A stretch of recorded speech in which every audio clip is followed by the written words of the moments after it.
Recently I had a case where a client came into me and he just broke down crying.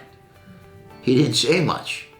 And once he got able to compose himself, he told me how he was accused by his fiance's daughter of sexually abusing the child. And he was devastated, absolutely devastated. We talked about the allegation, we went through the evidence and what was being said, what wasn't said.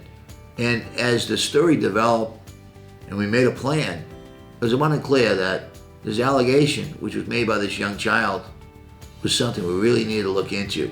And so we started talking to everyone and everybody. We started to put together a timeline.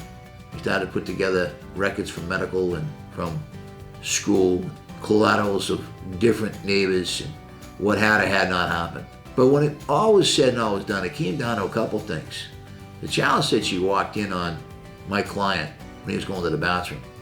Now their bathroom had like a door where you go in and then you take, after about 4 or 5 feet, a sharp right, and the toilet's hidden. You can't see the toilet, and therefore you can't see somebody going to the bathroom.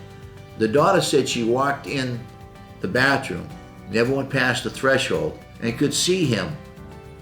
That's physically impossible, which we proved to DCF. She also said he had taken her to a jewelry store to get her jewelry. Now this person works 6 days a week, 10 to 12 hours every day. We corroborated through all the witnesses and all the people that on the day in question, it was a Monday, he was at work. We got his time card and affidavits from co-workers and his boss, as well as from other family members, that he was never with that child that day. Lie number 2.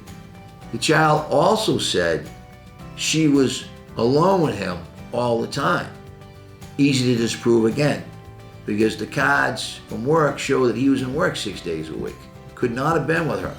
And the one day that he had off on Sunday, the mother was always with the daughter. Always with the daughter. Unfortunately for this child, the one day that she claimed that he had sexually abused her, there were numerous adults in the home that corroborated my client's story and disproved this daughter's story. Because on that day in particular, she went to the beach with her mother the whole day. Was nowhere near my client. And the reason we know that is the following day, she went to the doctor's. And the doctor talked to her. It was in the medical records how she talked about going to the beach the day before. Can't make this up. So we reached from many different evidentiary sources and witnesses and affidavits to build a timeline to show that the child's story could not have happened and didn't happen. And my client, in the end, was able to overturn, reverse the allegations of sexual abuse. And he said to me, Kevin, it was the happiest day of my life when that happened.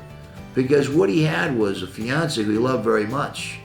And if the allegations of sexual abuse had stood, he could never have stayed with her because she had children. And that was what he was fighting for, not only to overturn these allegations, but to fight for his relationship and his love of his fiance and her children who loved him very much. And he had never had anything against him. Not a criminal record, not any DCF involvement. He not even got a speeding ticket. But when there's an allegation of sexual abuse, DCF has no choice. They not only have to interview, but they have to send the allegation to the district attorney's office. And in this case, no criminal charges were ever drawn up. The DA never took any action because DCF, the final analysis, unsupported this allegation of sexual abuse.